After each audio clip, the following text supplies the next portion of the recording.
Assalamualaikum.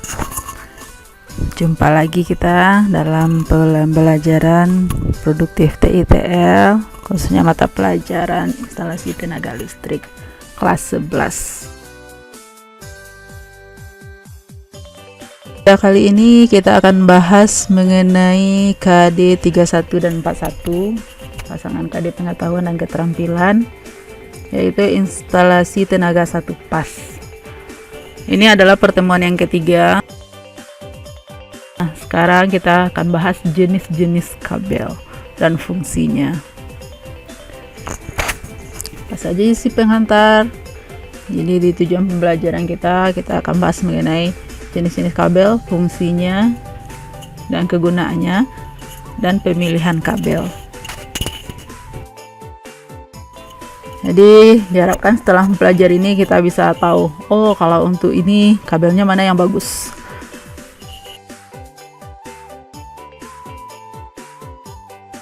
Karena kita ketahui, mungkin dulu juga sudah belajar, Anda semua, bahwa kabel itu adalah komponen atau bahan yang digunakan untuk menghantar muatan listrik atau arus listrik. Potensial tinggi ke potensial rendah. Jadi kabel itu kita pilih juga jenisnya, bahannya, pengantarnya, isolatornya, dan ukurannya. Itu akan menentukan. Walaupun setiap peralatan atau bahan yang digunakan dalam instalasi itu semuanya harus ada SNI-nya atau standar nasional yang ditetapkan oleh Badan Standar Nasional Indonesia.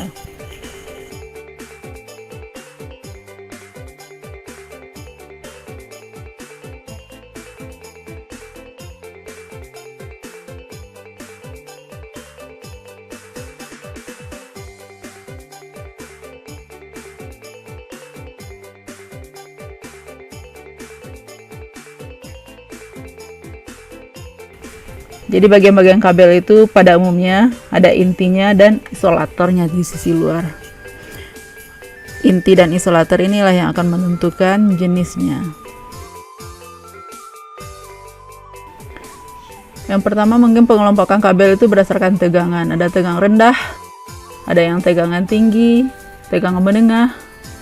Tegangan rendah ini adalah tegangan yang untuk distribusi.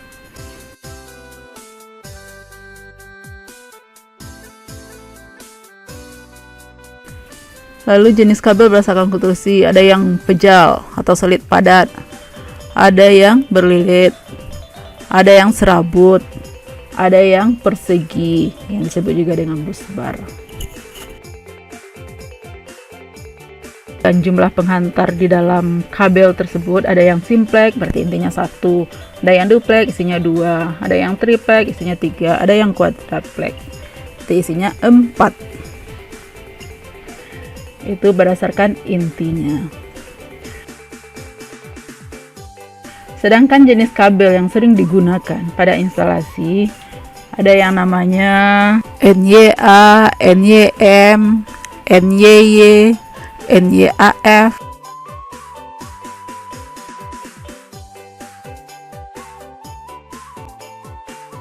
NYMHY, NYFG, NYCY, ACSR.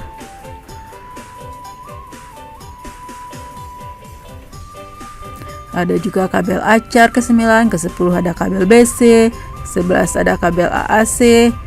Jadi jenis kabel ini ditentukan berdasarkan inti dan isolator yang membuatnya. Ini makna pengkodean untuk mengingatkan pelajaran sebelumnya. Kok bisa ada apa itu NYA, itu patokannya. Nah, sekarang kita bahas satu persatu kabel yang sering digunakan. Pertama, kabel NYA. Intinya 1, isolasinya juga 1. Biasanya isolasinya berwarna. Lagi NYM itu intinya lebih dari 1. Ada 2, 3, dan 4. Setiap inti itu ada isolasi VVC-nya, lalu di luar ada lagi isolasinya disatukan. Jadi kira-kira NYM itu adalah gabungan dari beberapa NYA yang disatukan oleh isolator VVC. Itu yang kedua. Yang ketiga NYY. NYY ini kabel yang konstruksinya hampir sama dengan NYM, tapi lebih kokoh, isolatornya lebih bagus. Untuk kabel NYY ini sifat selanjutnya adalah isolatornya memang agak kaku daripada NYM, tahan terhadap gigitan tikus. Yang keempat adalah NYAF. NYAF ini dia serabut, fleksibel. Jadi untuk rangkaian yang banyak belokan, yang kebutuh kabel yang fleksibel, digunakan NYAF ini. Contohnya saja rangkaian di panel, rangkaian kontrol, pengantar yang lumayan fleksibilitasnya tinggi. Di sini digunakan NYAF, jadi ini memang lumayan banyak digunakan di jurusan atau di bidang instalasi tenaga listrik. Kelima, kabel NYMHY atau NYHY. Kabel ini banyak digunakan untuk instalasi rumah tangga kelas kecil. Inti kabelnya berserabut, cuman arus atau daya yang bisa digunakan adalah yang berdaya di bawah 900 watt. Jadi kemampuan isolatornya mampunya hanya untuk di bawah 900 watt. Ada lagi kabel NYFY. Kabel ini dirancang atau agar bisa digunakan di bawah tanah. Otomatis kalau seperti itu, penghantarnya, isolatornya sudah diperhitungkan mampu ditanam di bawah tanah. Cuman tetap ada batas kemampuannya. Bisa ditanam paling dalam itu 80 meter. Lalu yang ketujuh ada NYCY. Yang bedanya dengan yang sebelumnya, dia memiliki tambahan pelindung tembaga ACSR. Ini adalah intinya aluminium yang dicampur dengan baja. Kebanyakan digunakan di saluran jaringan tegangan tinggi. Man kabelnya tanpa isolasi. Lalu lagi ACAR.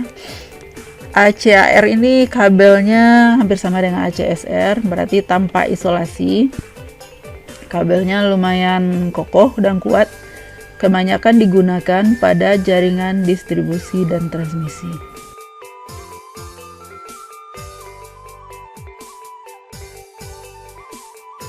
Lalu ada lagi kabel BC namanya, atau barrel core.